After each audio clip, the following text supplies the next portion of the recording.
बालमित्रांनो, आपण नकाशा आणि खुणा हा पाठ बघत आहोत. त्यातला निम्मा भाग झालेला आहेच आहे. आता पुढील भाग बघूया बरं का. तो आपण माहीत आहे का तुम्हाला, नकाशा तयार करण्याचे शास्त्र आता खूप विकसित झाले आहे. आपले पूर्वज देखील नकाशे तयार करत होते. नकाशे तयार करण्यासाठी काही प्राण्यांची कातडी, हाडे, कवड्या, मातीची किंवा दगडाची पाटी इत्यादींचा वापर करत सुमारे 5,000 वर्षापूर्वी मेसोपोटेमिया नावाचा प्रदेश अस्तित्वात होता. या प्रदेशाचा काही भाग दाखवणारी तेव्हाची मातीची पाटी, क्ले टॅब्लेट सोबत दाखवली आहे. ती पहा, ही मातीची पाटी आहे बरं का. काय होतं, आराखड्यावरून नकाशा तयार करण्यासाठी आराखड्यात दिशा, सूची, शीर्षक व प्रमाण दिले जाते. एका ठिकाणावरून दुसऱ्या ठिकाणी जाणाऱ्या गोष्टीचा नकाशात समावेश केला जात नाही. परिसरातील रस्ते, नद्या, लोहमार्ग ज्याप्रमाणे वळणे घेत जातात त्याप्रमाणे नकाशात दाखवले जातात. मग आपले पूर्वज नकाशा तयार करण्यासाठी प्राण्यांची कातडी, हाडे, कवट्या, मातीची किंवा दगडाची पाटी इत्यादी वस्तूंचा वापर करीत असत. नकाशा तयार करण्याचे शास्त्र आता मात्र खूप विकसित झालेले आहे. बघूया आपण एकदा इथं. नकाशा तयार करण्याचे शास्त्र आता खूप विकसित झाले आहे. आपले पूर्वज देखील नकाशे तयार करत होते. नकाशे तयार करण्यासाठी ते प्राण्यांची कातडी, हाडे, कवड्या, मातीची किंवा दगडाची पाटी इत्यादीचा वापर करत.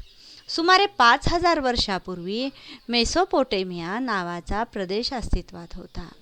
या प्रदेशाचा काही भाग दाखवणारी तेव्हाची मातीची पाटी सोबत दाखवली आहे. ती पहा, करून पहा.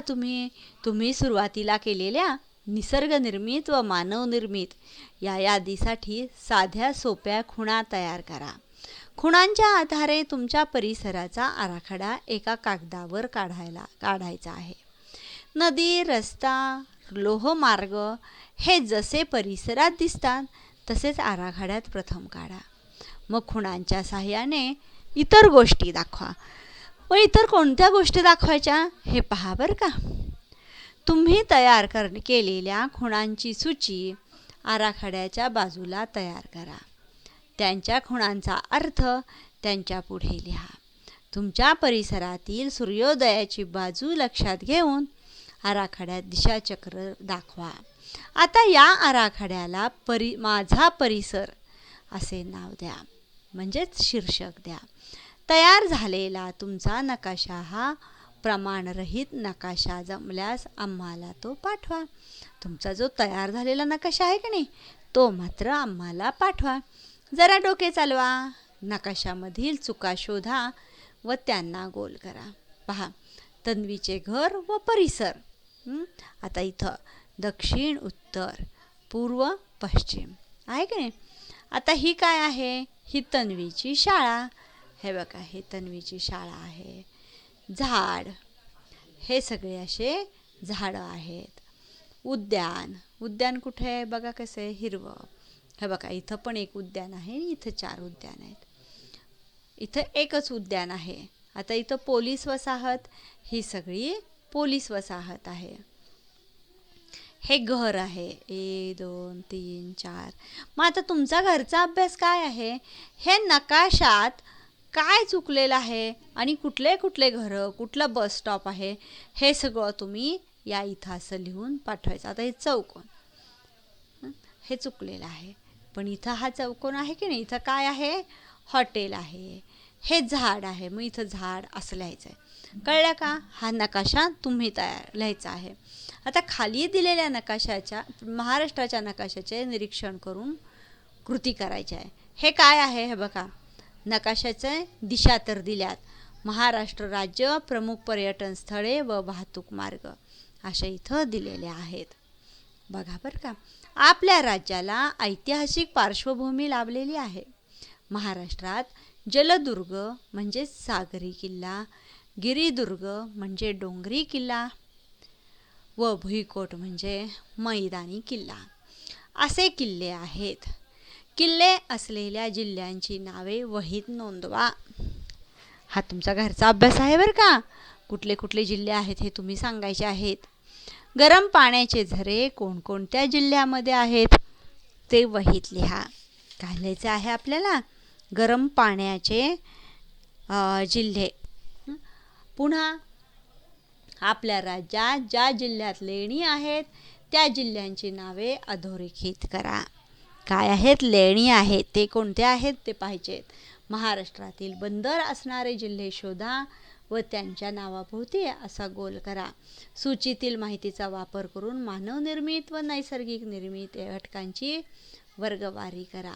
पुणे कोल्हापूर शहरादरम्यान राष्ट्रीय महामार्ग, लोहमार्ग यापैकी कोणता मार्ग कमी अंतराचा आहे ते लिहा. आणि गोंदिया चंद्रपूर लोहमार्ग गिरवा व त्याचे स्थानके लिहा.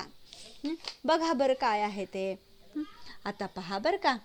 आपण ना जलदुर्ग बघूया पहिल्यांदा. उंदेरी, खांदेरी, जंजिरा, जयगड आणि सिंधुदुर्ग हे काय आहेत? सगळे जलदुर्ग आहेत. आता नंतर गिरिदुर्ग, तोरणा, रायगड, सिंहगड, सज्जनगड, विशाळगड हे सगळे गिरिदुर्ग आहेत. पुन्हा नंतर काय आहे बघा बरं. आता भुईकोट किल्ले बघायचे आहेत. अकोट, परंडा, औसा, कंधार इत्यादी ठिकाणी भुईकोट किल्ले आहेत. आता याच्यानंतर आपण काय पाहणार आहे माहिती आहे का तुम्हाला बाळांनो? तर महाराष्ट्रात कोणत्या जिल्ह्यात गरम पाण्याचे झरे आहेत? कोणत्या जिल्ह्यात गरम पाण्याचे झरे आहेत? तर ठाणे, रायगड, जळगाव, यवतमाळ इत्यादी जिल्ह्यात गरम पाण्याचे झरे आहेत. पुन्हा आपल्या जिल्ह्यात, राज्यात ज्या जिल्ह्यामध्ये लेणी आहे ते जिल्हे तर रायगड, नाशिक, औरंगाबाद, लातूर या जिल्ह्यात लेणी आहेत. पुन्हा नंतर बंदरे कुठं कुठं आहेत? मुंबई शहर, मुंबई उपनगर, ठाणे, रायगड, रत्नागिरी आणि सिंधुदुर्ग या जिल्ह्यात बंदरे आहेत. आता निसर्गनिर्मित वस्तू कोणत्या आहेत? तर नकाशातील समुद्र, गरम पाण्याचे झरे इत्यादी गोष्टी निसर्गनिर्मित आहेत. मग मानवनिर्मित रेल्वे मार्ग, महामार्ग, लेणी, किल्ले, विमानतळ असे आहेत. राष्ट्रीय महामार्गाचा अंतर जर कमी करायचं असेल तर काय? पुणे व कोल्हापूर या दरम्यान राष्ट्रीय महामार्ग व लोहमार्ग यापैकी राष्ट्रीय महामार्गाचा अंतर कमी करता येतं. ह्या प्रश्नांची उत्तरं तुम्ही घरी लिहायची आहेत. हा तुमचा घरचा अभ्यास आहे. काय करावे बरे? जेकबलला त्याच्या परिसराचा नकाशा तयार करायचा आहे. त्याला परिसरात खालील गोष्टी दिसल्या. यापैकी कोणत्या गोष्टी त्याने नकाशात दाखवाव्यात? तुम्ही त्याला मदत करा. घर, उडणारा कावळा, पोलीस स्टेशन, गाई, टपाल कार्यालय, म्हशी, शाळा, मोटारगाडी, चौक, रस्ता, टॉवर, रेल्वेगाडी, रेल्वे स्टेशन व शेत. या सर्वावरून आपण काय शिकलो? नकाशातील नैसर्गिक व मानवनिर्मित घटक ओळखणे. आपल्या परिसरात नैसर्गिक व मानवनिर्मित दोन्ही प्रकारच्या गोष्टी असतात. नकाशा तयार करताना विशिष्ट खुणांचा वापर करतात. काय करतात? विशिष्ट खुणांचा वापर करतात. आता तुमचा घरचा अभ्यास हे 7 प्रश्नांची उत्तरं तुम्ही लिहायची आहेत. किती प्रश्नांची लिहायची? 7 प्रश्नांची उत्तरे आणि हे सूचीच्या आधारे हा भाग लिहायचा आहे. आपण आता इथे थांबूया बरं.